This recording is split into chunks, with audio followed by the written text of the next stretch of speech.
TV party tonight! Oh, we got nothing better to do than watch TV and have a couple of brews. Don't want to talk about anything else. We don't want to know. We're dedicated, yes. To our favorite shows! Oh, my circuits! Everybody loves Hypnotoad. Scary dog! Pearson and Blurnsville. Futurama! Good evening. Welcome to a Radulich and Broadcasting Network premier podcast TV party tonight. I'm your host, the mandated reporter, and frankly, I'm mortified, Mr. Mark Radulich. And tonight is the night that our favorite show is Legion, Season 3. And joining me on this excursion tonight is the one and only Jesse Starcher. How do you do, sir?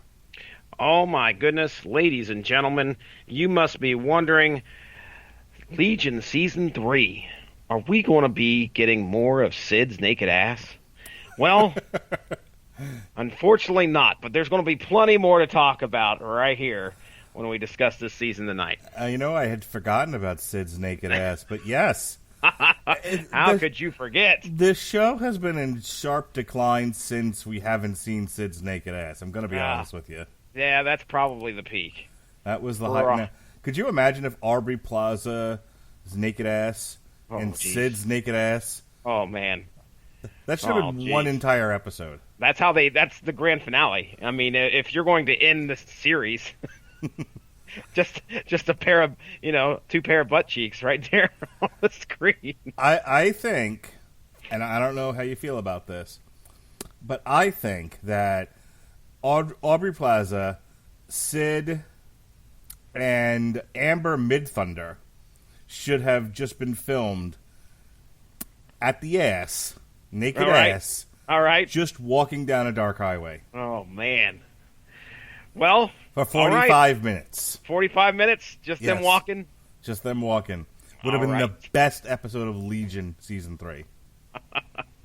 Well, unfortunately, you didn't get that, Mark. But we did get something that I really like in this season, and we'll talk about that here. I don't know what you want to do synopsis-wise, so I don't want to step all over you, but there's a plot element that they used. Yes, sir, I'm in it to win it. Let me ask you a question, Jesse. What's with that thing around your neck? What do you think, you're gonna drown? Oh, good one. Dork thinks he's gonna drown. Hey, kid, what's with the life preserver? Ah, fuck! I couldn't remember what they were called because I got the carti going on. It's all right. I got your back. Thank you. Yes. What's with the life preserver? Are you gonna drown? Jesse, ask me for a tab. Hey, wait a second. Give me a tab. I can't. What do you mean give you a tab? I can't give you a tab unless you order something. Give me a Pepsi free. I'm not going to give you a Pepsi free. You got to pay for it. It's great stuff, man. Give me something without no sugar. All right, here's Legion Season 3. Oh! These are Back to the Future jokes, children. Yes, and if you couldn't tell, time travel.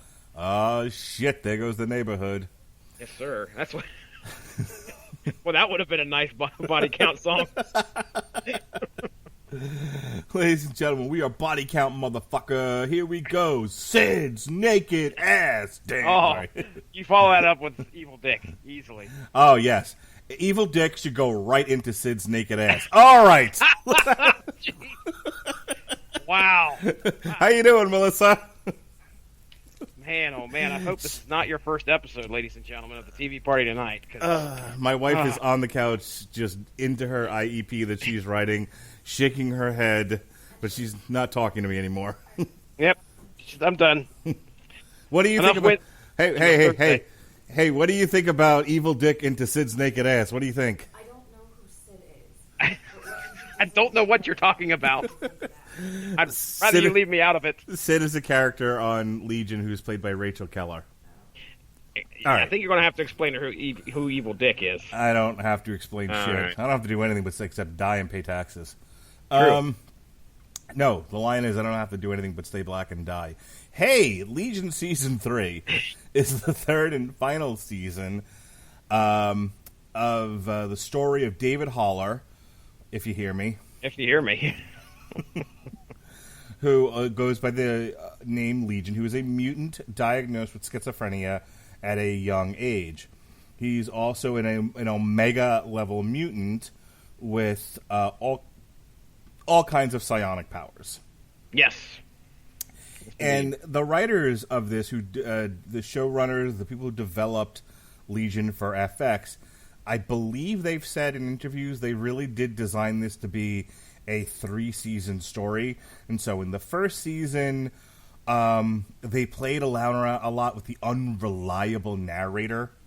You have David, who doesn't know if his memories are real, doesn't know if he's really sick, or if he's just powerful, but his powers escape him because no one's ever taught him to use them. He's also plagued by nightmares, and what he'll come to find out is the Shadow King, Farouk something or other. I almost said Farouk Assad, but I don't think that's right. Is it Ahmad Farouk? Ahmad Hassan? Amal Farouk. Amal Farouk. Okay, got it. Yeah, the Shadow King. So that was and by the end of it, they do realize that he has been possessed by an evil spirit of sorts, that is Amu Farouk. And this comes out of the fact that that David is the son of Professor X, who the mom became catatonic. He gave away David as a child, and he was raised in an adoptive home and then committed to a state psychiatric facility because of his issues. He had also been a drug addict, which is where allegedly he meets Aubrey Plaza's character, Lenny. And so the first season dealt with this group of mutants kind of breaking him out of there and trying to get him to understand what he is and trying to help him, and that's how he comes to, realize and then eventually expel the Shadow King from his psychiatric person, from his mind. And then he goes in a bubble to the land of Oz. We don't really know. Yeah, that was a weird one. Season 2, he comes back from the land of Oz. And I believe Season 2 is the hunt for the Shadow King, which at the end of it, I think the Shadow King convinces the other mutants that David is actually the real threat. He's going to destroy the world. And so then David just fucks off, and the hunt now it's the hunt for David, and that's where we find Season 3. That about right? Sure. Do you not remember the first two seasons? It's been a while. I know that I remember I wasn't impressed with Season 2 as much as I was with Season 1. Yeah. And we even did a review on here, but it was almost skirting that line of like, okay, I understand we have a lot of visual storytelling that we want to tell and make look amazing, but it was kind of hard to follow at some points. So that was one of the main worries I had going into Season 3. I was like, man, Season 2 ended where I remember there was a huge battle, and I think it was an astral plane battle that happened, and it seemed like, oh my gosh, Sydney? How could I forget her name? It seemed like Sid, had worries that Legion. It's funny, we covered this kind of in our source material discussion. It's very similar, where Legion is potentially going to end the world, or at least going to be responsible for it.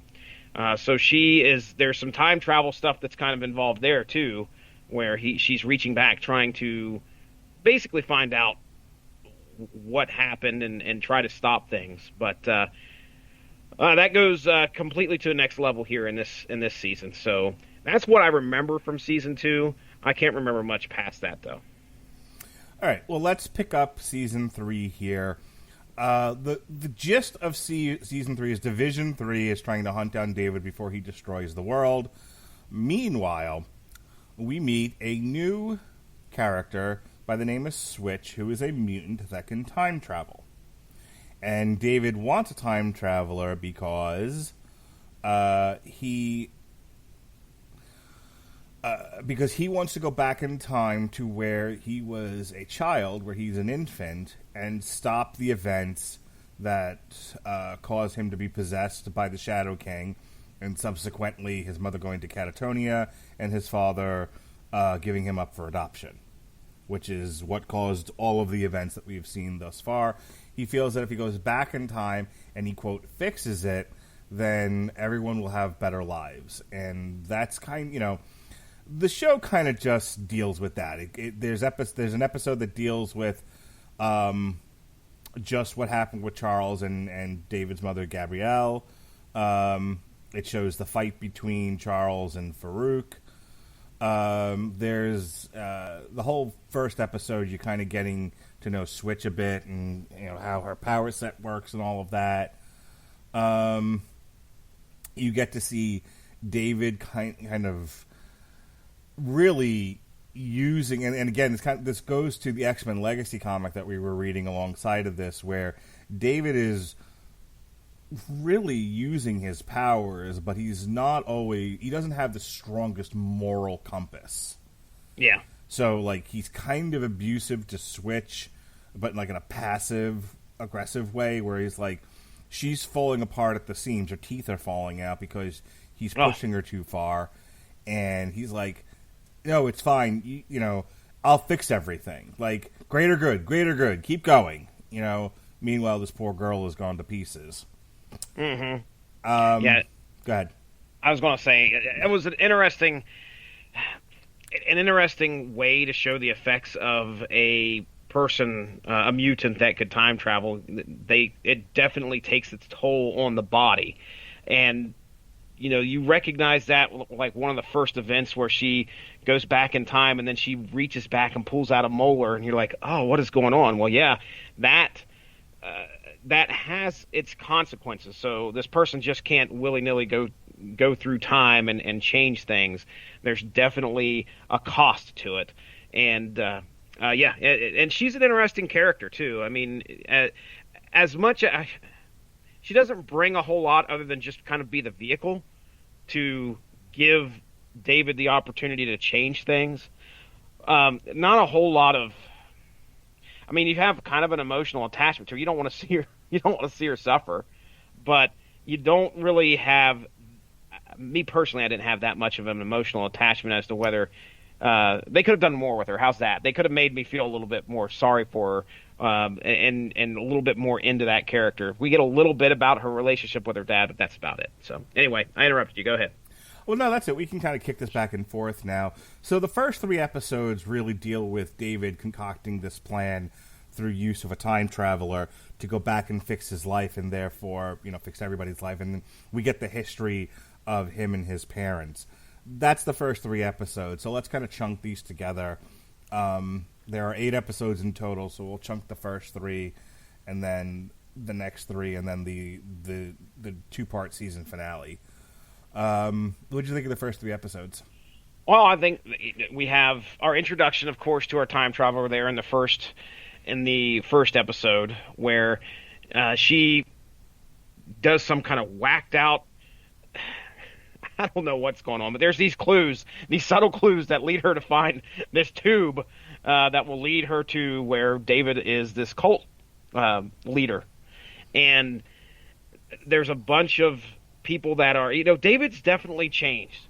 He's trying to focus on the good side of life, and in doing so, there's some weird stuff that happens here. He's created this cult, I guess you would call it that, and they're all living off of, like, somehow he's changing these good emotions, or he's siphoning these good emotions and these good feelings into a bit of a drug that these followers just can't get enough of, and it's represented by this blue goo that comes through, and apparently the followers are all for that. But anyway, our time traveler follows these subtle clues and ends up at the house. It's a liquid version of the crystal blue persuasion from Breaking Bad.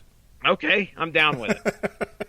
That sounds like a good plan to me. I mean, that sounds like a good call for it. So it's you see that change in Legion there, and you're just curious as to how things are going to go. So when the time traveler shows up, yeah, he's all about trying to figure out a way to change things.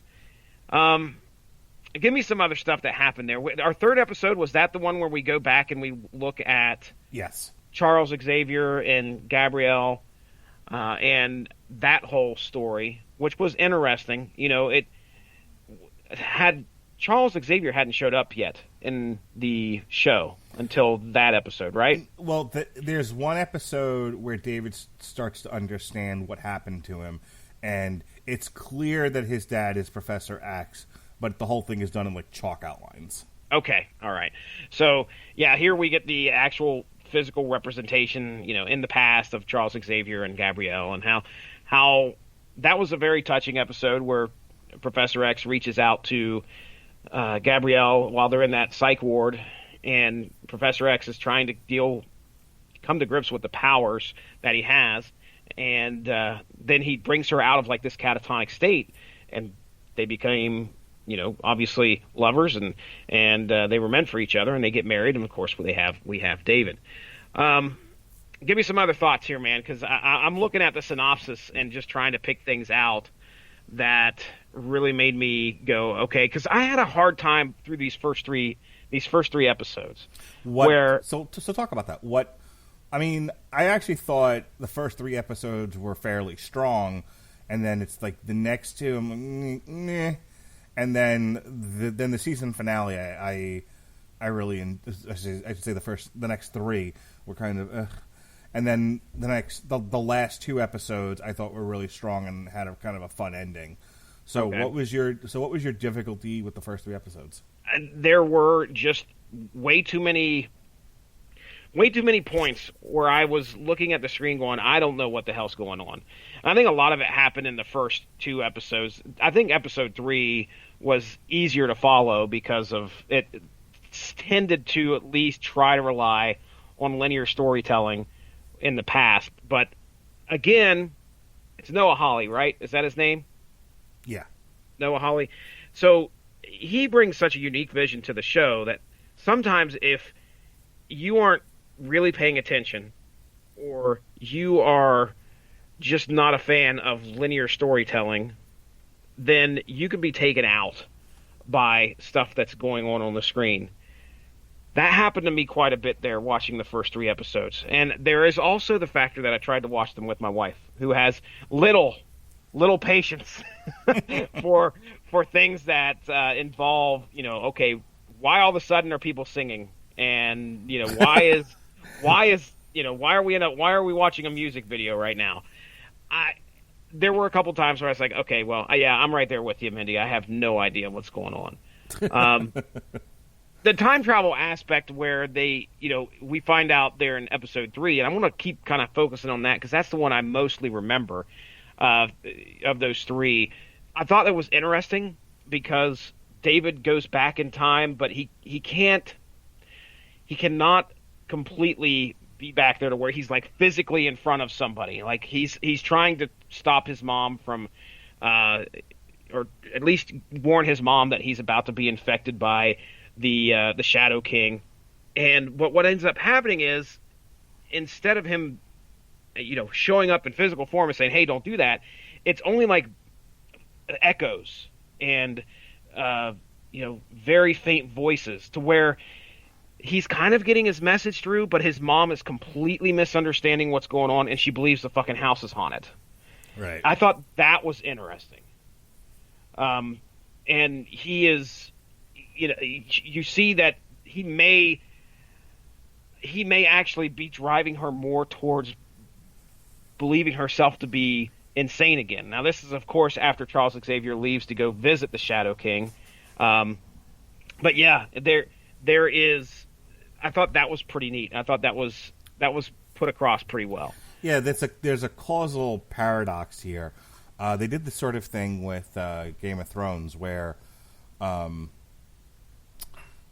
character sort of projects himself into the past, and the character Hodor, who is a simple guy, and he just says Hodor, which is what they call him.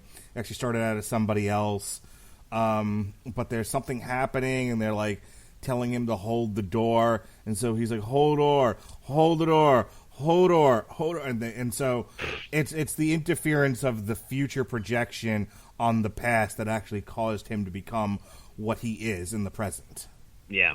And that's kind of what's going on with chapter 22, which is episode 3, where the story is essentially that Charles meets the Shadow King, and the Shadow King and him have kind of a fight, and I guess he loses, and so he ends up projecting himself onto David, but what got left out of the story is the time paradox of David also interfering in that moment in time that also drove his mother back into Catatonia.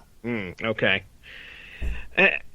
That's neat. That's a neat way of showing the effects of, someone trying to attempt to time travel and not knowing exactly what they're getting into. I'm starting to realize some of the stuff that I remember from the first two. We were immediately taken right back to the fact that Sid and David, who are in love with each other, at least you think they are. We were rooting for them too. I remember in the first season, we're like, these guys are going to be a great couple. And then at the beginning of the third season, Sid is out to kill him. And as a matter of fact, I think kills him at least once, maybe possibly twice, because the time traveler ends up resetting things, or at least going back a couple times after Division 3 makes the attack on that compound. That's what I'm going to call it, a compound, even though it's a house. But they make that attack on the compound. So there's another aspect that I definitely remember, is the fact that we've come a long way from them to trying to develop a relationship and actually they fall in love, to where now Sid is out to kill David so that the world doesn't end. And that's where, of course, the time traveler is able to aid David, and we see like 2 or 3 different resets of time where David dies, and then that's where he's like, "Oh, wait a second, you're a time traveler," and then he gets the idea of what to do there. Do you think Sid is still in love with David, even though she has to do this? Is that what's going on? She feels compelled to do this, or at one point she accuses him of raping her. So I guess maybe not. I mean, I assume she believes that, which I can't remember. Did that happen? Well, I don't remember a tremendous amount from season 2 without having to go back and read it, but picking up context clues and what we know about David, I get the distinct impression that they had sex at least once under David's mental influence. Okay, all right. Then we probably talked about that. Yeah. When we discussed that in the season, and so. Yeah, you can't blame her for being a little pissed. Can't blame her. No means no, even when you make me say yes. That's right. Gets a little blurry with the old telekinesis, telepathy influence there. Right. So so I think that's where she's coming from with this. I think it's the realization. I know by the end of season 2, which is how we got to season 3, is that they all realized just how powerful and how dangerous David was, and that he needed to be either controlled or he needed to be destroyed. Mm-hmm. Which really does tie in well with X-Men Legacy. Agreed. All right. Hey, everybody. I really do hope you love the Radulich Broadcasting Network. Did you know that you can actually get paid just for listening to this podcast? I know it sounds insane, but it's true. We just discovered this free new app called Podcoin, and it literally pays you to listen to podcasts. Here's how it works. You listen to podcasts, and you earn Podcoin while you listen. Then you turn that Podcoin in for gift cards at places like Amazon or Starbucks, or if you're a good person, you could even donate that Podcoin to charity. The more you listen, the more you earn. Here's what you do. Download the app right now on iPhone or Android, and I have a special code for you. Simply use our code MARKWED5, that's capital MARKWED 5, capital MARKWED 5, MarkWed 5. And you'll get 300 Podcoin just for signing up. And if you listen to enough of us on there, you can get a cappuccino at Starbucks or an Amazon gift card on us. So go ahead and go listen to this podcast or virtually any podcast on Podcoin and sign up with code MarkWed5. I swear it'll change the way you listen to podcasts. All right, we had to take a momentary pause for the cause, but we are back. We're going to move on here, talk about episodes 4, 5, and 6. So, Jesse, episode 4, as a result, I'm just going to read this from the wiki. As a result of David and Switch's meddling, time itself becomes unstable, resulting in time loops for both David's cult and Division 3. It attracts some time demons. Oh, yeah. The time demons attack David, and he awakens in a concentration camp next to his mother, but it's an illusion. Others are tortured by the illusions when Sid comes across a younger version of herself, and Lenny being forced to witness the rapid birth, aging, and death of her daughter. Carrie breaks free from David's mind control, and he escapes David's facility with Switch. And David eventually scares the time demons away, but is enraged by Switch's escape, which then causes him to hijack the Division 3 bus. This is episode 5. And just fucking murders people. Yeah, buddy. He like, I don't know if he liquefies or he does some pretty bad stuff, especially to those androids. And then he wipes out one dude's brain. So go ahead. He mind wipes Clark's husband. Yeah, Clark, you'll remember, is the guy that he first met from Division 3, and he scarred half his face. Yeah. So he mind wipes Daniel, who was Clark's husband, to learn where Switch is, and turns out she's aboard the airship. Lenny, distraught from her ordeal with the time demons, blames David for her distress and commits suicide in front of him. That's crazy. Yeah. Carrie builds a hibernation chamber for Switch to hide her from David. Autonomy, or robot Autonomy, suggests that traveling to outer space to get out of David's teleportation range, and Division 3 agrees, against the wishes of the Shadow King, who wants to face David directly. Yeah, this not a good plan, by the way. Not go well at all. Nope. Farouk intentionally provokes David, who discovers their location because the Shadow King is a big sissy pansy. Do my plan. No, fine. I'll just get you all killed. How about that? Yeah. I'm taking my ball and killing you all. David teleports his cult to the airship, and they kill Clark by throwing him into space, because that seems to be the fun thing to do in Hollywood now. Yep. David contacts Sid, who gives up Switch's location, and he vows to change the past and undo everything. Sid tricks him into allowing her to use her powers to make them swap bodies. However, David's other personalities, who refer to themselves as Legion, manage to overpower Sid as they bring David back to his body and wipe Sid's mind to prevent her from swapping bodies again. He retrieves Switch, who then traps Farouk in the space between time. David and Switch once again travel. Cool visual. Yes. David and Switch once again travel to the past, with David stating he now has a new plan, and then we take yet another time out for love, Dr. Jones. Mm-hmm. And we follow Sid, who is in the astral plane. Oh, yeah, this is a different episode. So this whole... We got to bring back... Yeah. We bring back a couple people from the first 2 seasons, if I remember correctly, that we hadn't seen all of Season 3. So go ahead. So this astral plane episode, just a quick recap. I don't have to read. Basically, Sid's mind starts out as a baby, and it evolves into a other version of herself. She is raised by I forget who. Oliver and Melanie. Oliver and Melanie, yeah, a version of their astral selves, like, raise her. You have the one boyfriend from Brooklyn Nine-Nine who is the wolf. Did you tell her about chlamydia? There's a lot of world building going on in this astral plane setting, but the whole thing is sort of a tale about Sid finding herself and rebuilding her mind and becoming a better version of herself to go and confront David. It kind of takes you out of the action for a bit, and we're kind of into a little side story here, but it all comes down to Sid knowing what she has to do, and so they end up going. Sid, Carrie, and Kerry travel back in time to go after David. Yep. Let's stop there. So like I said, we have the bit with the time demons being introduced and all, and the sense of tension that they represent. You have the whole bit with David coming aboard the ship, killing all kinds of people, mind wiping Sid, and retrieving Switch and going back in time. And then you have the astral plane episode. Jesse, what do your notes tell you? I found my notes, ladies and gentlemen. They weren't lost, ever.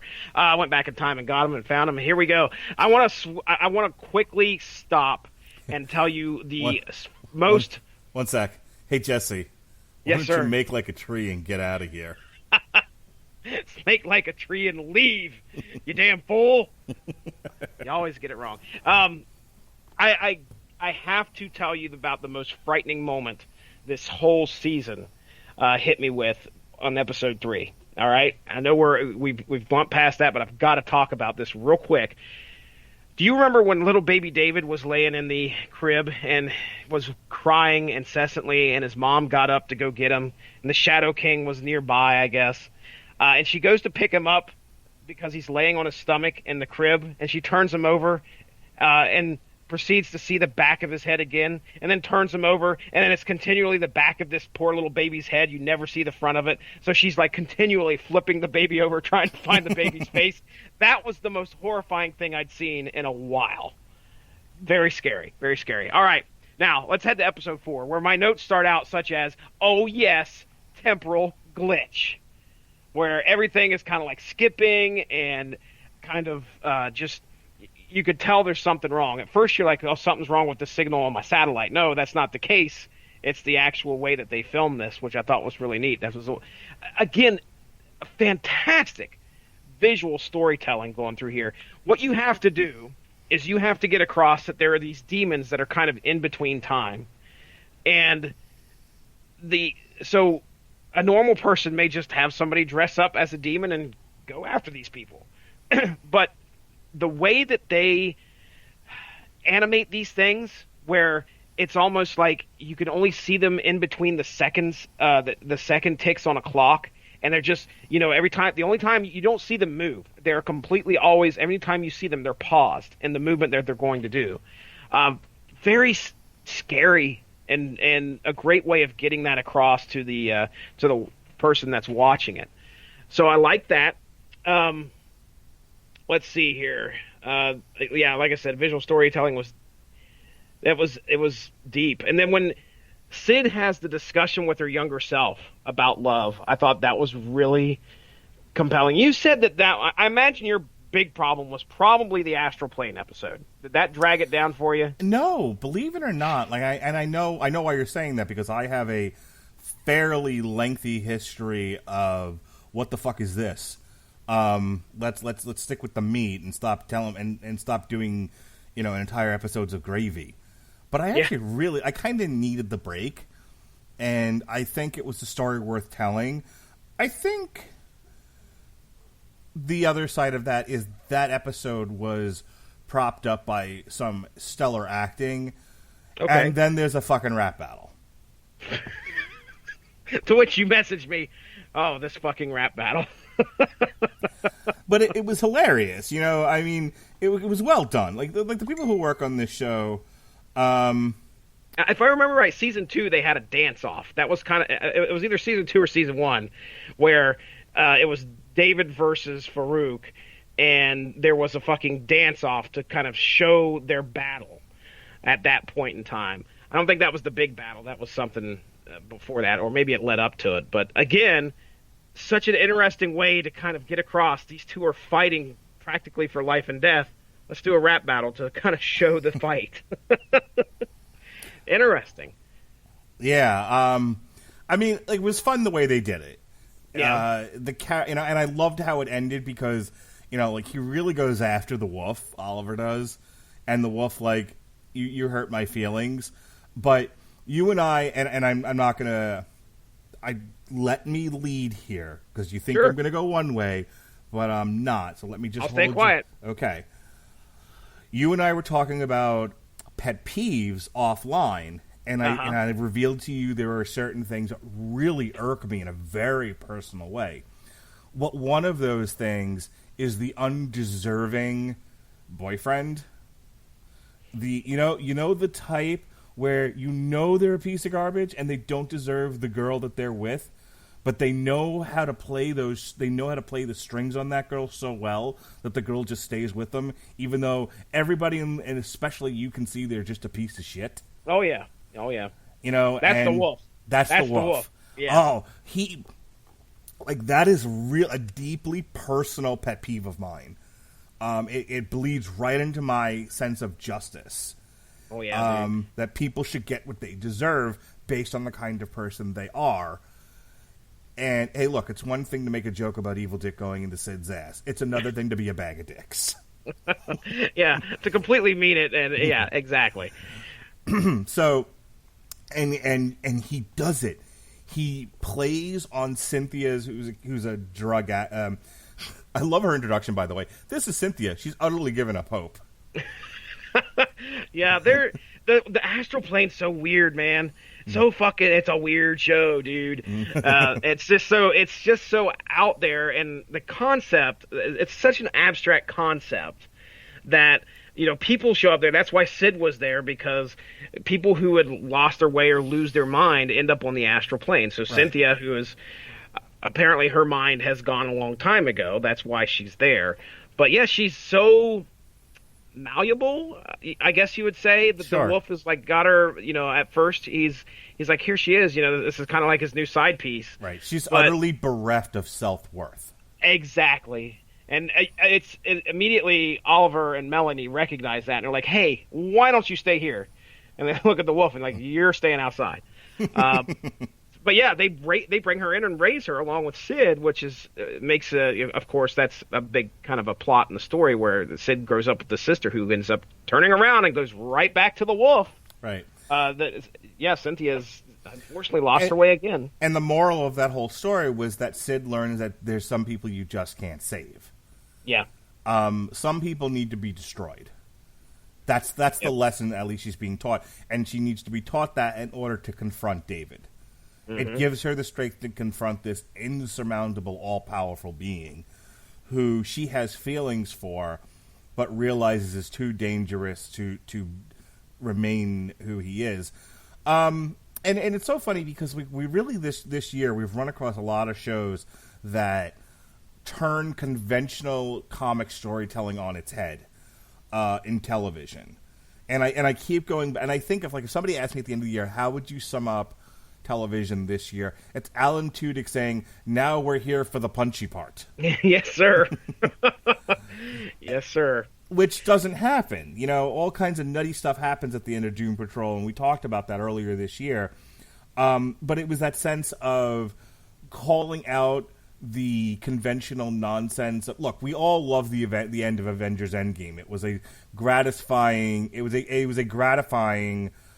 release of comic semen. Okay. We all bring your kids, ladies and gentlemen.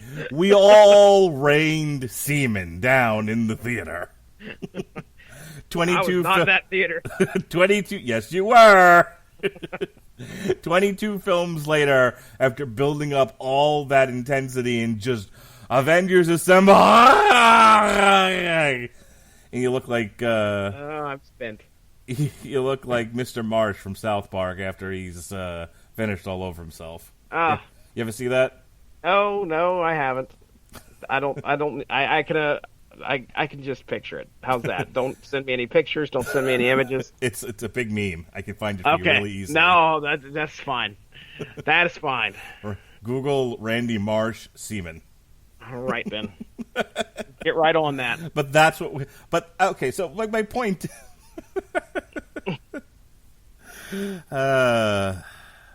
Anyway. No, I won't. Last Your point is, day under Jesse Starcher. Anyway. No.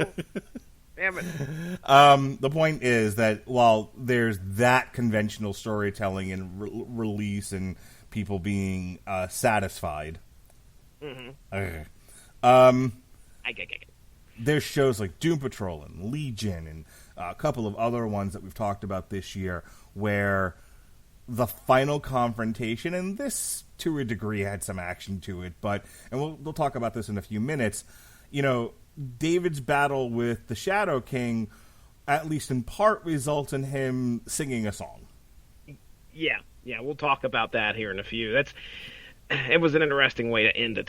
Can I, real quick, I want to take it back to the power of David Haller, the power of Legion here. Okay, yeah. So, what we kind of get, definitely in episode 4, is an idea of the power that Legion has. Now, we know, leading up to season 3, we know that David is a very, very powerful being. Now, when time travel gets involved here, and we have the time demons, who almost like, they seem unstoppable. These things, there's a showdown between David and like 3 of these demons. And it's on the astral plane, I would assume, but he has them there, they're looking at him, and they're laughing. That was creepy. Every time they moved, or did something, there was always this kind of like evil cackle that they had. Like they knew shit you didn't know. And that was exactly what David was having to deal with. So he sees these 3 demons and walks toward them. And over, time gets reset right before he reaches them. They reset time and send him back 10 steps. And it's like, it continues over and over and over. So you're like, how the hell is he going to beat him? Where's he going to get this power from? Well, sure enough, David Haller has the power to do this. And he fucking lights one of them on fire. And then he tells them, he's like, I wish I could remember the quote. It was something like, I hear you like to eat time, because every time these demons would come across something, it would, progressively fast forward time. We talked about Lenny, and I think it was Lenny in this episode, where she is with one of the cult members, they're a couple. She's pregnant. She's going to be a mom. And this time demon speeds things up for her on an unbelievable level to where she sees her daughter, I think it was, her daughter gets born, her daughter becomes a toddler, her daughter becomes, so all that gets sped up. Anyway, before we hop into that part of things, David finally is like, if you like to eat time, how about this? How about you eat shit? And then he just proceeds to do the Doctor Strange thing where he grows like 9 arms. Every single one of them has a middle finger turned to the demons, and then he tells them basically to go fuck themselves. And at that point, all of the time demons, know that they're dealing with something on a level that they do not understand, and they're scared. So the point of that is that by the end of episode 4, David Haller is extremely powerful. He's coming into, more power than he's ever known. And then by the end of episode 4, he's like, we're going to war. And he's declaring war on Division 3. And of course, we open up episode 5 where he's just laying everybody out. He's killing the android people that are on that bus, and he's trying to find Switch. I didn't catch it, but I didn't realize that David, until we saw that, I didn't realize that David had tricked Carrie into working for him. I saw him go get him from Division 3, and he brought him in there, but I was like, man, Carrie's working with him awful, he's awful chummy with Legion here. And then what you realize is that to the point where we were making on the Source Material podcast, Legion, David is definitely showing signs of villainy here. The manipulation, the quest for power, the quest for changing things and making things his own way. That part where Carrie realized that he'd been manipulated and mind tricked into working for David to, further those powers was, it was sad to kind of realize, oh crap, I'm rooting for the villain now. Yeah, it's funny. In the episode 4, during one of the unstable time loops, it actually cuts to an episode of The Shield. Yeah, and I thought there was something wrong with my TV because this is a way of them visually I think it's a way of them engaging with the viewer and making them feel something that they're like, oh, am I on the? What's going on? FX forgot to load the episode or something. Well, and all of a sudden, I'm in the middle of the episode of The Shield. I brought that up because when Pat and I talked about Lights Out, we talked about the main character being, with the exception of, I think, what's his face from Justified, like, we were talking about that FX is one of the commonalities of FX is the leading male in a lot of their series are shitty people. And you find yourself conflicted because while you want to root for, all right, get your bingo cards out, everybody. Like The Wire, you want to root for McNulty, but you ultimately know that McNulty's also a shitty person, and so there's a conflict within the viewer that is produced by the main character's behavior. Good point. Yep. And FX has a really good track record of producing. Like Mackie is like one of by far the worst. That shit's. Now I'm starting to realize they did that shit obviously on purpose. Yeah, putting that Shield episode in there because that really relates to what you're talking about. That's why in I this brought show. it up. So, I can't remember the character's name in Justified, but he wasn't necessarily a shitty person, but that was kind of the point of the show. Was he murders people, but he does so from the point of being a protector. And I don't mean murder like Dexter. I mean, he's a ranger or whatever the hell he is, marshal, who shoots people in the line of duty. But but he gets questioned because he's doing it with alarming frequency. Have you ever watched Justified? No, I haven't. I've heard you and I think Gavin talked about it a couple times. Gavin and Pat fucking beat off to that show. Oh, well. Speaking of semen. Speaking of semen. And it's a great show. I watched it. I binged it a few years ago, and it lives up to the hype. I can't remember what other show we were talking about on FX that had the conflicting heel lead. Is it Dexter? No, that was Showtime. Okay. The Wire was HBO. Was it Game of Thrones? HBO. Oh, damn. Come on. 3 for 3 here. 0 for 3. Well, yeah, I don't know, man. I don't watch Sons of Anarchy, but I think that got brought up as well. Okay, all right. That was the other big one on FX. Not FX, but kind of similar situation. AMC's Breaking Bad. Okay, yeah. Walter being another person who you're sympathetic because he, I think, at heart is a good guy, and he has cancer, and who wants to root against a guy who's suffering with cancer, who's just trying to pay his medical bills? But then he's the fucking, what is it? He is the one who knocks. Fucking Heisenberg, yeah, he is the one who knocks. He becomes just, as Mr. Burns would say, wallowing in his own crapulence. So anyway, the point of all that is that they did a really good job of making David one of those people. Mm-hmm. Because on the one hand, David has a noble goal of eliminating the timeline in which so much pain has been suffered by him and others. Yeah. On the other hand, the road to getting there, he hurts everybody around him. Yeah, he kills. I remember when he's talking to Sid and he's like, "We're Switch," and she tells him, and then she asks him, "Did you have to kill anybody?" He's like, "Or did you kill everybody?" And he's like, He kind of shook his head. The thing is that killing's all right for him because he knows everything is going to get undone when he gets there. Right. So, well, it doesn't matter. Think, the ends justify the means. He's exactly. He's an absolutely amoral person. Agreed. Yeah, we have. The other moment in that in those couple episodes, we can move on, but they have that heartfelt discussion between David and Sid where you're like, oh, okay, well, maybe they actually can, put something aside, or maybe she can actually touch David's heart. But what she ends up doing is taking her glove off and touching his cheek and taking over his body. And I was like, oh, damn, here we go. Nice play. Because I thought, I was buying into it, Mark. I thought, oh, she's really serious here. She's actually, she's actually going to try and reach out to him and change his mind on what he's doing.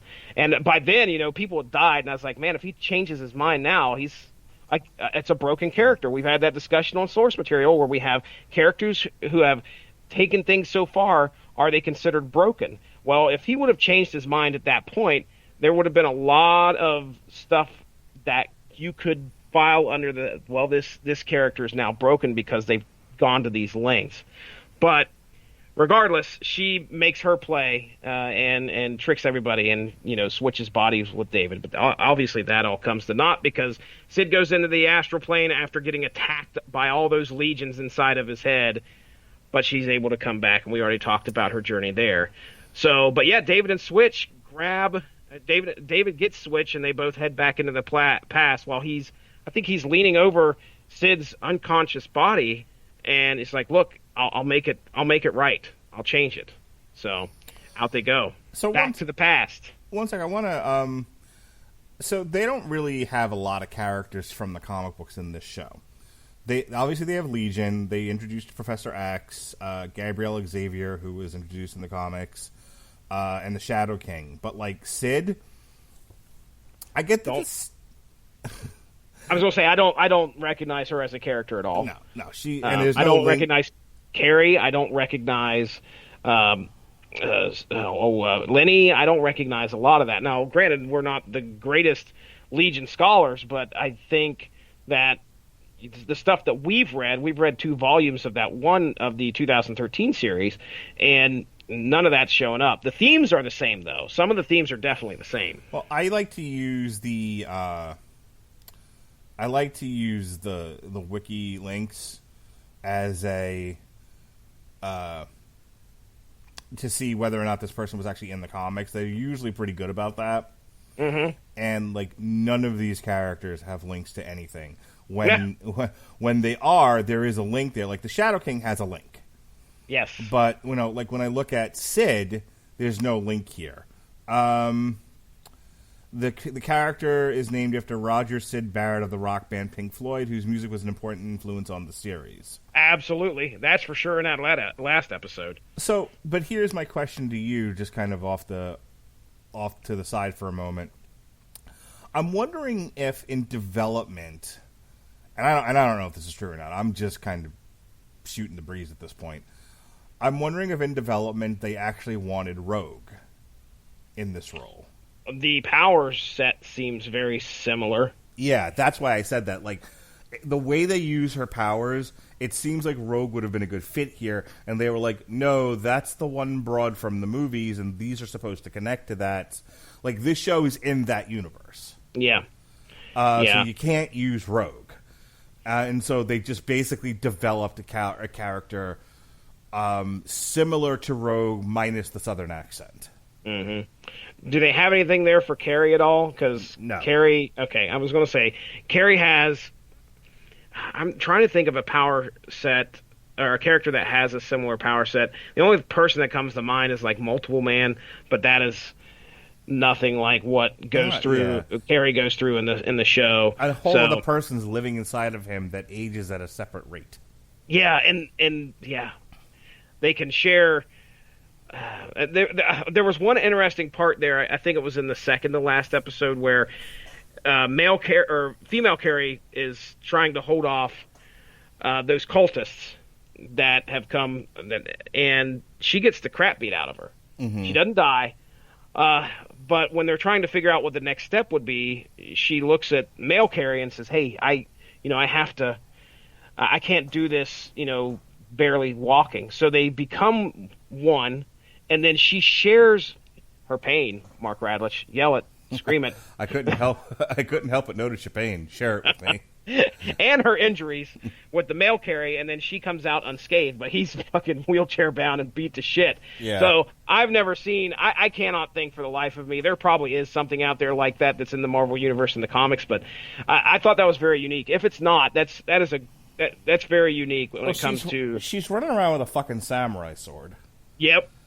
And so, like, I think the obvious low-hanging fruit is like Silver Samurai, but that's about the only comparison. Yeah, I have no idea. Yeah, I don't. I couldn't even.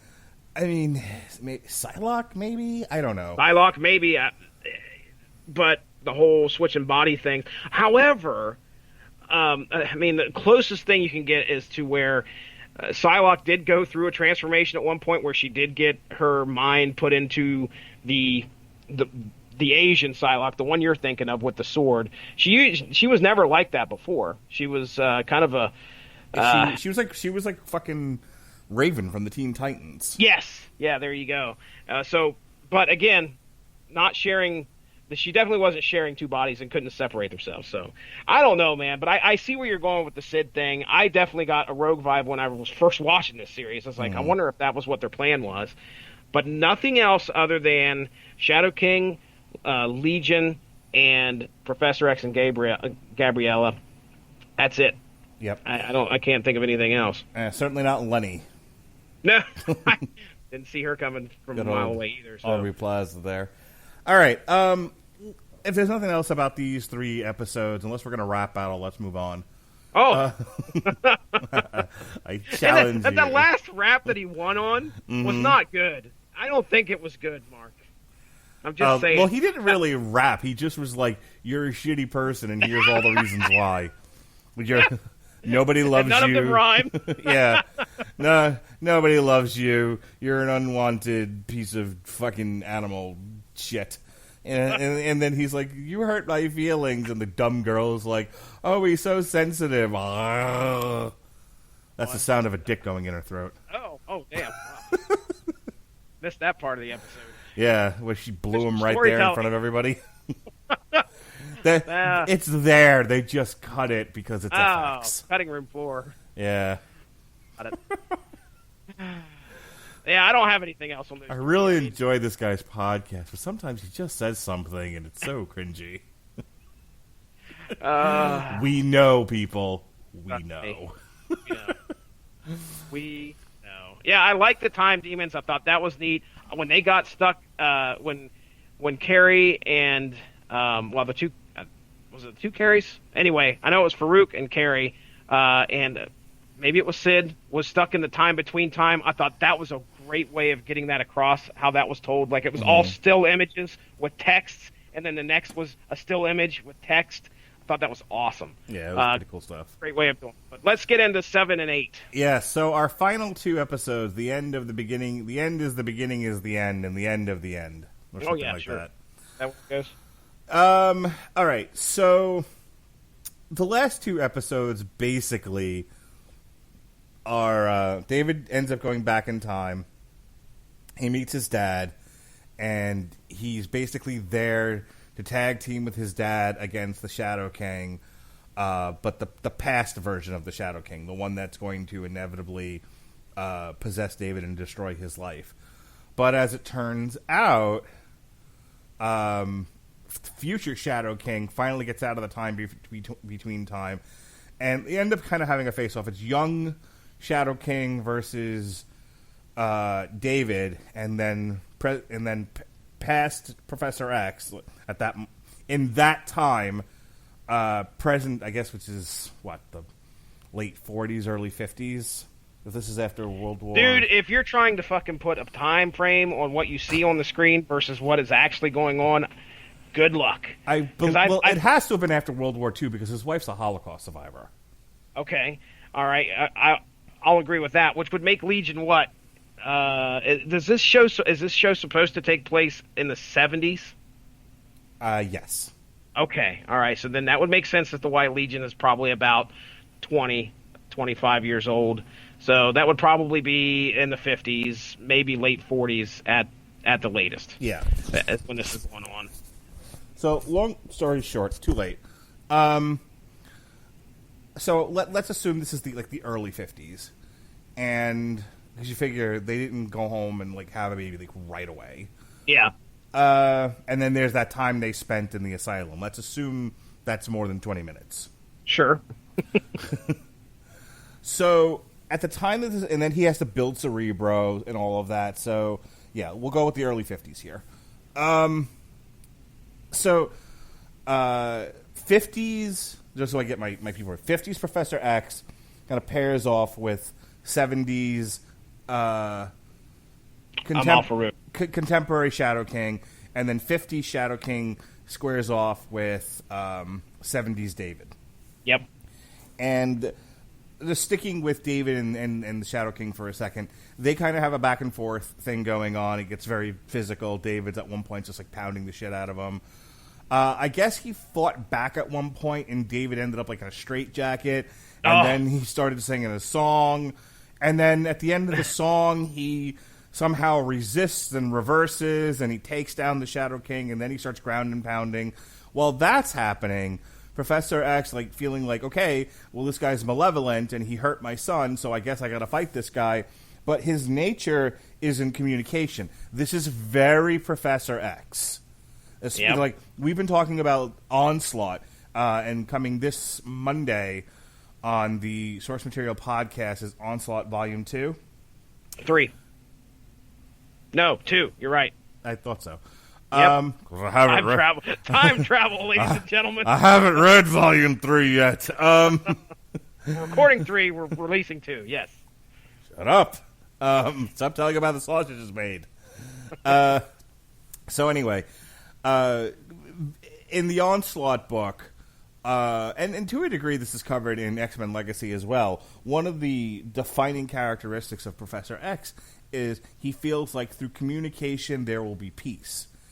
And he's just surrounded by people who is like, some men you just can't reach. So you do what we did here last week, which is the way he wants. He won't. Well, he gets it. That's a Guns N' Roses reference, yes, everybody. Is. Which is I don't need no Civil War. Which is obviously referencing an old Western movie, presumably. Some kind of movie. Yeah. Anyway. But in all seriousness, like Professor X is just surrounded by people who is like, you're not going to get to everybody. Mm-hmm. Sometimes you have to use your fists, and I think that's David's message to him. It's like you came to this.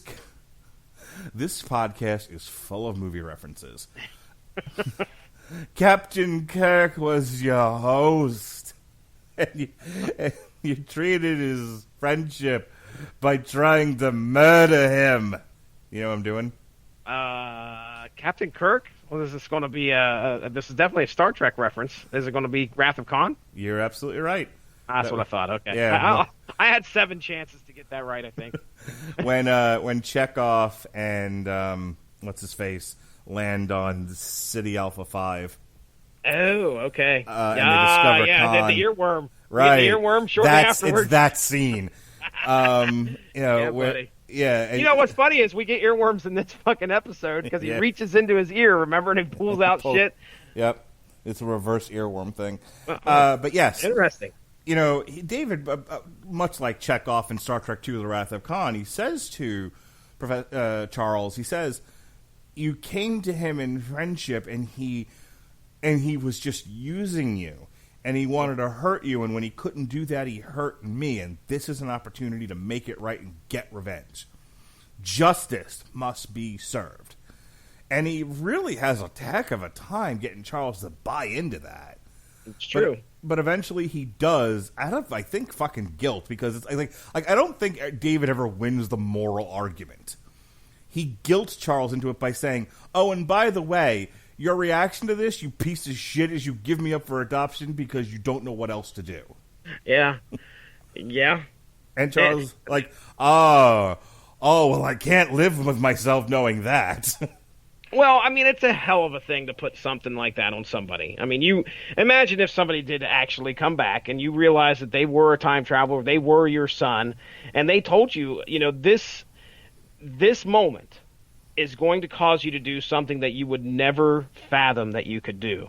Right. So at that point, Charles Xavier is probably willing to go to any lengths to stop this from happening. Hence, he uses words a lot of times to win his battles. But when Legion talks to him or David talks to him, Professor X whips out a fucking gun, pulls a bullet out of his ear.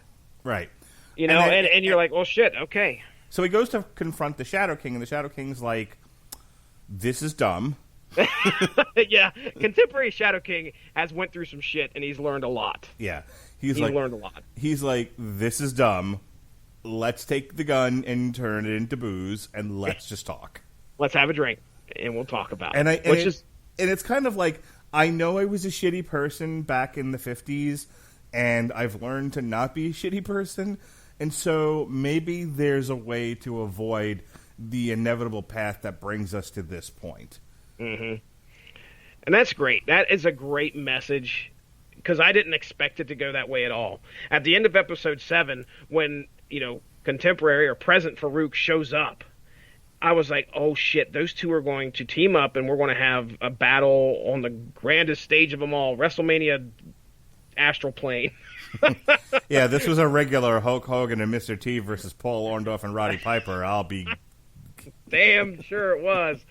But yeah, that's what I was expecting. And then they completely turn that on its ear and show you that people can change. And that's a big you message. Can change, and I can change. We all can change, Jesse. That's right. That is right. How many references to other shit have we made tonight? Keep count, ladies and gentlemen. Take a drink for every one of them and let us know. And then we'll pay for your alcohol poisoning hospital bill. Yeah, do it. So, yeah, you see right there that it's taken this long for this character who was, helping out Division 3, but at one point in this series was considered one of the most ultimate evils and one of the most powerful evils out there. Has now changed and is starting to get along with Professor X. I was waiting for the swerve, but it doesn't happen. So we have the other side of the battle, which is happening between past Farouk, who is definitely evil. There's no doubt about that. And then we have Legion. And one of the coolest visual effects, you mentioned it, was the straitjacket. Where I think it's right at the end of his singing of Mother by Pink Floyd, by the way. At the end of that, he rips the straitjacket off, and as he's ripping it off, it flies off of his body, and it lands in front of him, but it lands as Farouk, which I thought was pretty fucking cool. That was neat to see.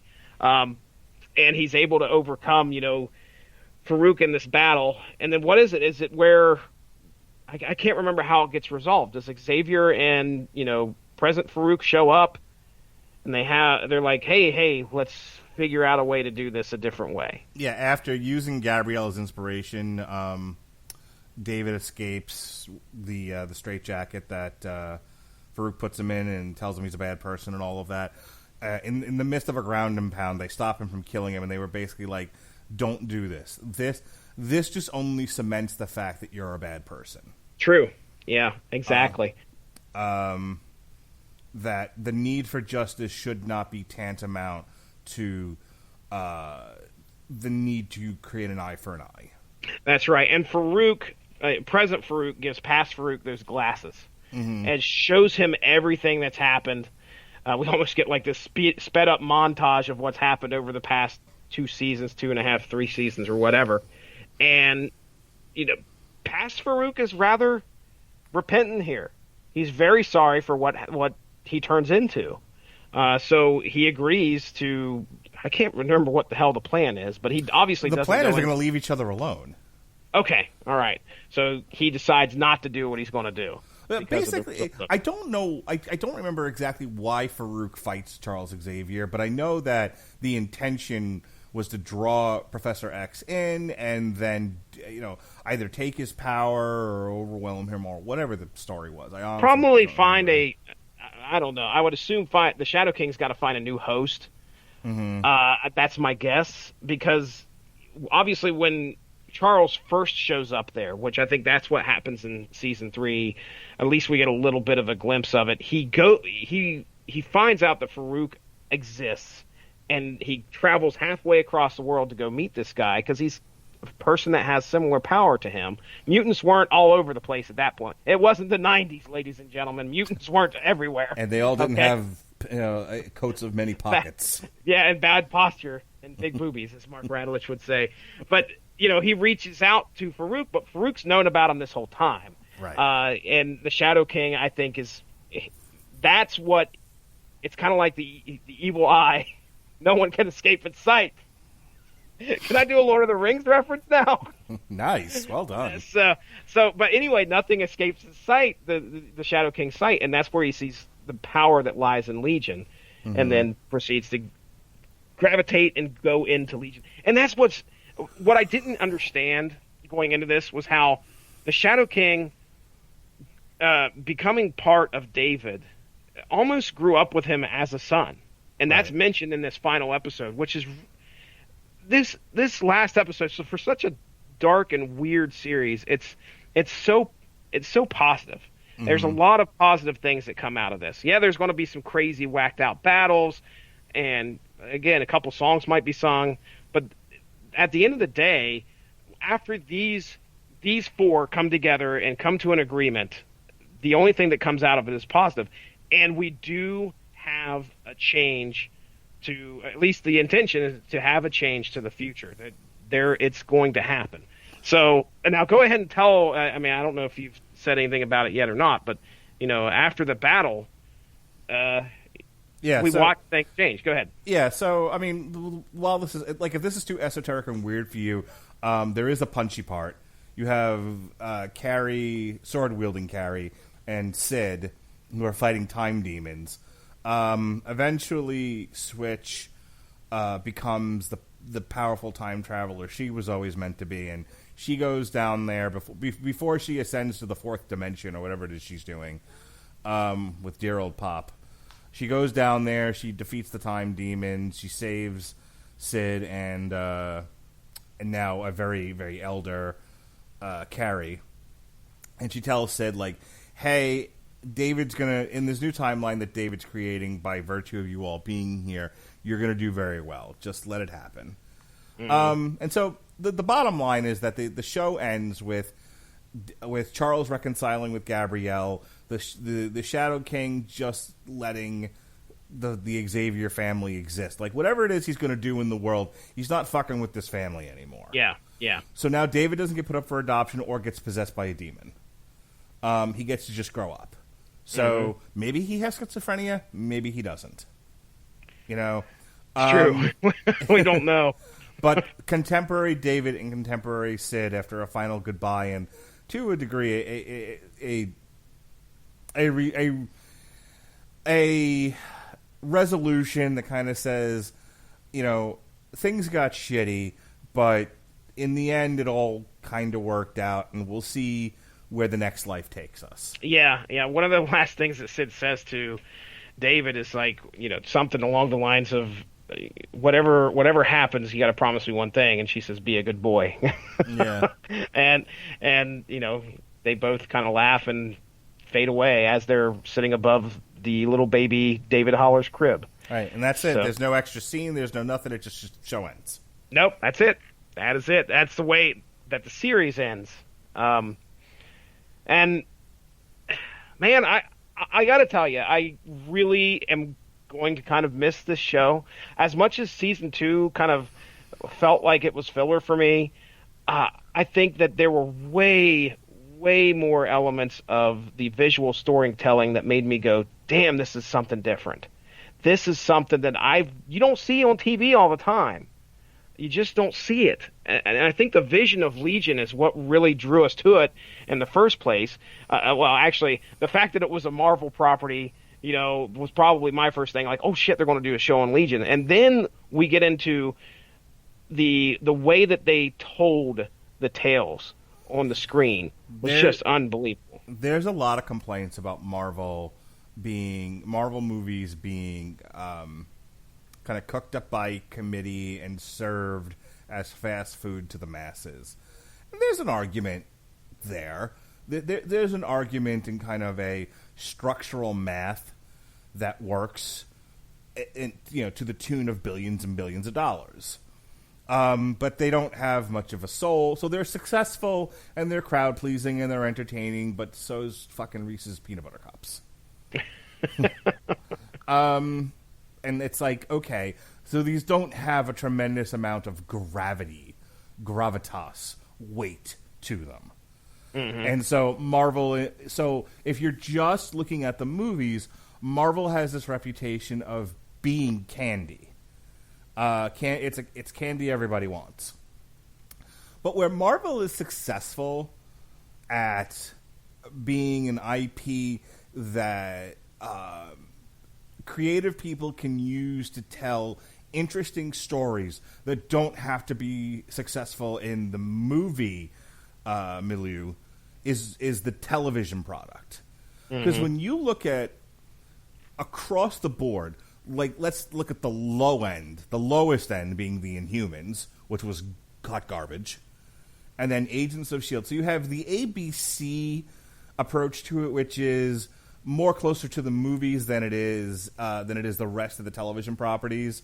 You know, it's like, okay, we've created these sort of mass appeal, attempting to be mass appeal in the case of the Inhumans, these sort of mass appeal, made-for-TV Marvel properties that we want to draw big ratings on a specific television night. And then you look at, like, The Runaways, which is a Hulu exclusive, and Cloak and Dagger, which was on Freeform, and Legion. You know, we've never talked about The Gifted. Or is it The Gifted or Gifted? What is it? I can't think. It's The Gifted. It was The Gifted. The Gifted. I don't think we've ever talked about that on here, but it is another property. I don't think I've watched a stitch of it, but that's out there. I would say it's closer to Agents of S.H.I.E.L.D. and Humans than it is this other stuff. It was definitely broad appeal, kind of a Fox melodrama with people who have mutant powers. Okay. It was fairly well done. It got canceled because it's Fox and they got bought by Disney, and so all the shit has to come to an end so it can be rebooted. But so you know, we've talked about Runaways, we talked about Cloak and Dagger, we've talked about Legion. There's all these opportunities to interpret the Marvel IP in fun and interesting and out of this world ways.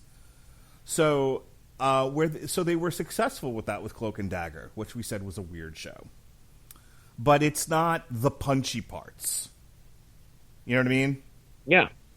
Yeah. Legion, which was interpreted in fun and creative ways. We didn't always get it, but that's okay. I don't mind being confounded by a show every once in a while. Not everything has to be Modern Family. I got a question. I was going to say, I got a question. All right. So do your best, and you don't have to go through everything, but do your best to think of some of the top actors, actresses that are the front people for Marvel television. Okay? So you've got, here you go. You got Kristen Ritter as Jessica Jones. Right. You got the guy who plays Punisher, which, hey, guess what? I can't remember his name now for some reason. Why in the world can't I remember his name? Just so I can finish the thought, let me say, I think absolutely. at the low, and then we'll get back to this. At the low end, at the sort of mass appeal, closer to the movies end, Inhumans, The Gifted, and Agents of S.H.I.E.L.D. At the high end, where I think you're dealing with real thoughtful and creative and interesting shows, you have Legion, Cloak and Dagger, and Runaways. And then right in the middle, that sort of just walks that line of the movies and the better television shows were your Netflix shows. Mm-hmm. Like, the group of them, by and large, with kind of Punisher and Daredevil being at the high end, Jessica Jones and Iron Fist being at the low end, and Luke Cage right smack in the middle. I think that's sort of that's the number line of sort of fast food to high-end quality Marvel television. I'll agree with that. I will agree with that. So, yeah, John Bernthal, by the way. For the life of me, I kept going Thomas Jane, and that's not his name, because I know better. That's a different Punisher. And that's a different Punisher. Same character, wrong actor. So you have to think of, you know, the front men and women of some of these shows, and tell me where you think our our lead actor here, Dan Stevens. I'll call him David. Dan Stevens is at and portrayal of the Marvel character on screen.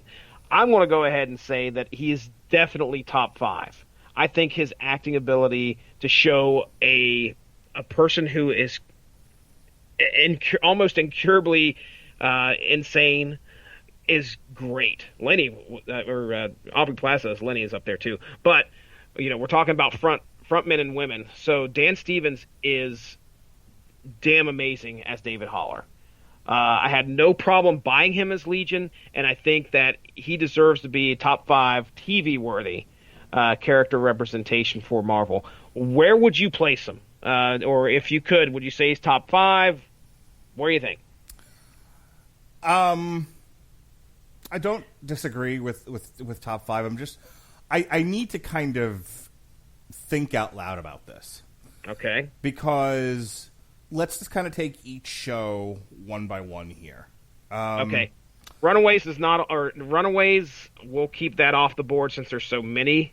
Well, I did want to bring that up, that. though, but I can kind of do it collectively because I have this. I can say the same thing about almost the entire cast. Okay. So, like the Inhumans.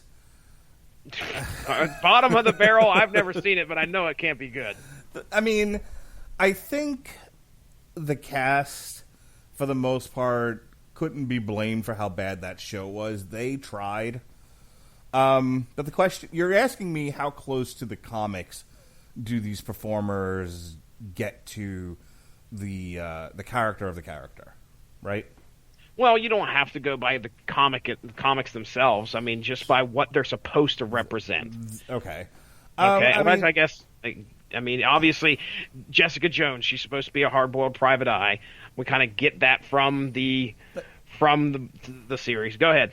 But and I guess that's the thing. That's why I kind of want to think out loud about this because I don't think the Inhumans was good, and I don't think their characterizations and acting was great. It's the worst out of all the Marvel shows. But that, but okay. And the sky is blue. Agents of S.H.I.E.L.D. The only character that's that's from the comics that I can recall are Quake and Yo-Yo, and I can't tell you if they're accurate comic representations or not. I don't think they are. I haven't seen enough of Agents of S.H.I.E.L.D. or either of those characters to definitely say for sure, but Agents of S.H.I.E.L.D. seems more grounded and less superpowery to me, but I haven't watched any of the later seasons, so I don't know for yeah. And I didn't read the Robbie Reyes Ghost Rider, so I can't tell you how close he got to that. Yeah. Gabriel Luna. The Runaways, I think collectively they all do a good job of bringing the comic, Brian K. Vaughan's comic, to life. Okay. Now, you've read 2 volumes of it, and you've watched the show. So, I mean, any major disagreement with that? Well, no. I can't say that I disagree with it. The thing is that none of those characters to me stand out like, holy shit, this guy has to go, or this girl has to run a gamut of emotions. Has to run. So I guess I'm factoring acting ability in there as well, and the role that they have to take on. Legion has to go through a lot of physical transformations when it comes to attitude and when it comes to just the role that he has to play. He's a person that is supposedly has all these multiple personalities. Granted, they really in season 3, 90% of the time you see one, which is David. But there are definitely scenes where there's more Davids. I just, to me, he did a fantastic job acting and making you believe he was a character that had those issues, that had to was emotionally broken. Right. I guess if you want a quick and dirty answer to your question, yeah, he's at the top along with the Netflix stars. Mm-hmm. They've all done categorically the best job of being their characters. Danny Rand? Yeah. All right. I don't have a major problem with his performance. I think that the problems with Iron Fist were either people didn't get the character or the people doing the show didn't interpret it to a lot of the comic fans' likings. But I think he was fine. Okay. But even if you say, I think everybody likes Daredevil, Punisher, and Kristen Ritter as Jessica Jones. I think people were kind of 50-50 on Luke Cage. I think people like that actor, and they like what he's representing in the show. Whether or not he's the best representation of comic book accurate Luke Cage is a little on the fence. Mm-hmm. So thinking about this, and then I wanted to bring this up. Cloak and Dagger, that is a wildly different interpretation of those comic book characters. True.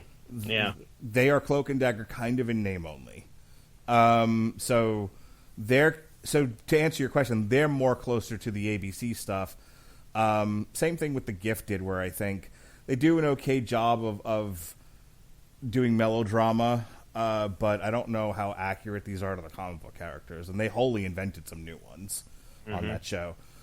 So I would say, yeah, it's kind of what's his face as Daredevil, John Bernthal, and Dan Stevens as Legion. And I like your. And then Kristen Ritter is number 4. I like it. I think that's definitely where I think he belongs. I think he belongs up there as one of the better actors that we've seen pull off one of the crazier characters in the Marvel universe. And when you say crazy, it's you can take that both ways. It's a tour de force of acting ability, if that's what you're getting at. Yeah. But I think look, did I love Legion? Is it my favorite show? No. But did I find it interesting? Do I think when people complain about the sort of the candy that is Marvel movies, and say like Marvel is just a hit factory, they're doing, it's boy bands and Taylor Swift and whatnot. I'm like, you got to watch the television shows. That's where the real drama is at. You can't do Legion as a movie. No one will go see it. There's no way. And let's face it, even on TV, this season never did better than more than like 0.4 million viewers. Oh. Yeah. I mean, the show did not do well. I think it was as low as 0.28, 0.27, and as high as it never got to a 4. Do you think it was just too high concept, or just? Yeah, for the dummies in this country, absolutely. The whole concept of like a sort of a psychedelic, Pink Floyd influenced, unreliable narrator show about a schizophrenic psionist. I don't think I could pitch that to anybody I work with, and before I got it all out of my mouth, they'd be fucking nerd and run away from me. People want to see fucking Jesse Starcher. They do. In the snow. In the snow. John, okay. I'm referencing Game of Thrones. Oh, are you? Oh. I don't get that reference. You don't watch Game of Thrones. Fucking in the snow, fucking in the snow. Fucking in the snow. HBO presents Fucking in the Snow. A lot of people dropped off when Game of Thrones ended. They're going to regret it now. They're going to hop right back on it. Please tune in to our HBO Game of Thrones spinoff, Fucking in the Snow. Well, that was the problem with Legion. Not enough fucking in the snow. I agree. But it had Evil Dick. First thing I was complaining about. My first note. Had gone into Sid's naked ass. Well, ratings were best rated episode. Unreal. FX FX not only would have the movies, but it would have all the ratings. They would buy Marvel at that point. Yes. It was a crazy situation. I don't know what turned things around. Somehow this Fox subsidiary would turn around and buy Disney. Sure. All right. Well, Legion Season 3 was a lot of fun. I'm sorry to see it go. This is definitely, if I'm ranking the seasons myself, it'll probably go 1, 3, 2. That's probably how I would leave it as. But again, listen, if you are in the market for a trippy series with some fantastic visual storytelling elements, stuff, I guarantee you there's stuff in these 3 seasons that you've never seen done on television before. Things that you would make you go, okay, that is a very unique way of getting that point across. And the way that they interact, I use the term interact loosely, but the way that they involve the viewer is an interesting. It just makes it that much more coveted, in my opinion. I think that's why I hide it. I rate it up there, Mark. I say it's one of my favorite experiences here in the past 3 years was to be able to actually sit down and watch Legion. And I'm glad I got to get on here and talk about it with you. Jesse, what are we going to do for the rest of the month? Other than talking comic books and heavy metal, this is it. This is the last TV party for the month of September. I had no idea. Oh, my goodness. The next one that you're doing with me is BH 90210, and that's with Pat, and that's August. Oh, I October can't 3rd. wait. Cannot wait to talk about that. I just watched an episode of that today. But yeah, unless you get all involved with something else we're doing here, this is it. Boo-hoo, Well, Jesse. I only get to that's talk to all you right. twice a week. To all good things come an end, and that's all right. That is We've had our fair share. What was it, last week? We did like 7 podcasts together. Yep. 6 out of 7 or something Yeah, no, like that. you weren't sick of me at all. That's We had- I'm gonna make it up to you in October. Oh, really? BH 90210, Pennyworth, Constantine, Doom. I'm down. I keep forgetting about Doom. Doom's the movie, right? Is it a movie? Yes, it's gonna be Okay. a like direct to video. All right, I'm all right with that. I'm gonna go crazy in the month of October and make you watch with me. There's Bare no reason. Knuckle Fighting Championships 8. Oh, please. Bigfoot Silva versus Gabriel Gonzaga. I'll just be sitting there yelling, why do they do this to each other? Stop hitting each other. So much blood. Do you ever watch the Purge movies? Yes. You know the Purge. I've watched the first one. I don't think I've watched the second one. Did you watch last year's USA television show, The Purge? USA Up All Night. No, I did not. Well, Purge season 2 starts October 15th. Did you watch the first season? I did. Was it good?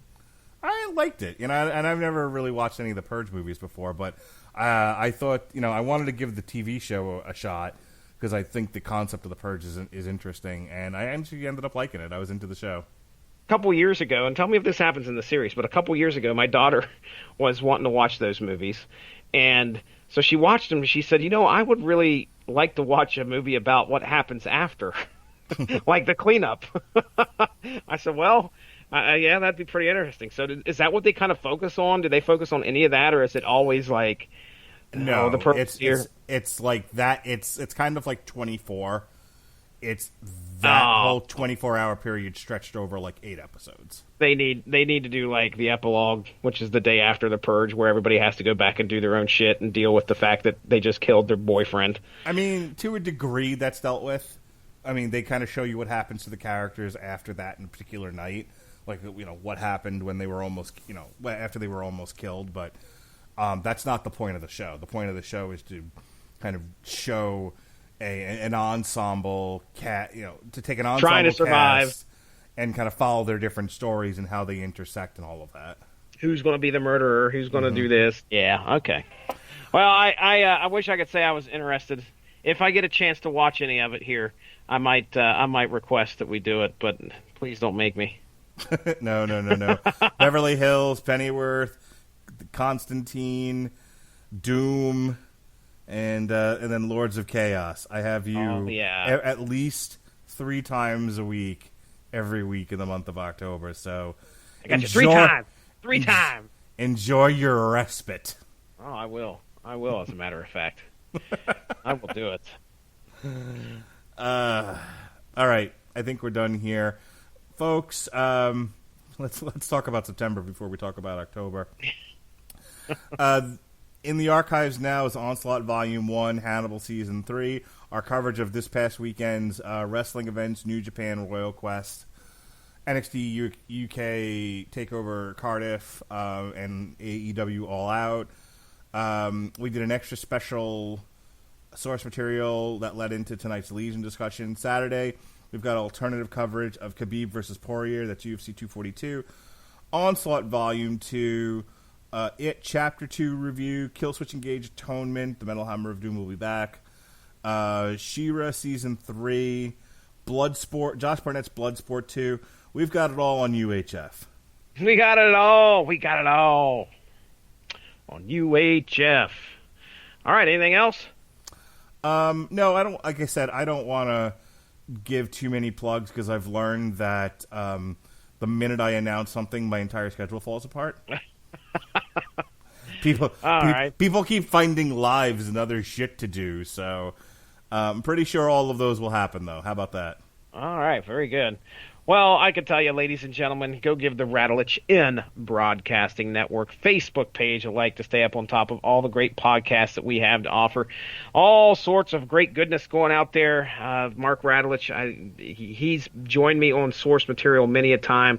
You know, we're going through Onslaught Month, having a great time doing that, learning a lot about Professor X. If you ain't got enough about Professor X on the Legion, you can come and join us there on the source material podcast and learn when Professor X goes a little off the beaten path. When Professor X turns into Terminator X. Terminator X! He does, too. But, yeah, you can listen to me, Evan, and Chris Armstrong discuss, and Mark Radulich discuss Onslaught, and we're going through 4 epic volumes. Also, the Unspoken Issues podcast just dropped there last night. We were talking about Spider-Man and Batman. Did you know that they crossed over, ladies and gentlemen? In the comic books they did. Spider-Man and Batman hanging out in Gotham, trying to catch the likes of Joker and Carnage. You wouldn't want to miss that nice quick half-hour podcast. Me and Chris Armstrong lay it all out there for you. Have a good time discussing some 90s comics. Go give the UnspokenDecade.com give that a little look and check out the Facebook page, because you can also vote on the next podcast that me and Chris are going to record. There's 2 options up there right now, 3 days left on that poll. You get to choose either the death of Warlock, who was the oh my goodness, he was a techno-organic being, member of the New Mutants, or the death of Starman from DC. So both these deaths happened in the 1990s. You can choose which one we're going to talk about next. So, other than that, Mark Radulich, I've had a good time, buddy. You know, it's hard to hate someone you understand. So says Professor X in Legion Season 3. And Mark Radulich, I love you, buddy. Let's get out of here. Oh, Jesse Starchair, I fancy you. Oh, my goodness. All right. Thank you for joining us on Movie Reference tonight. New title. Be well, be safe, and behave.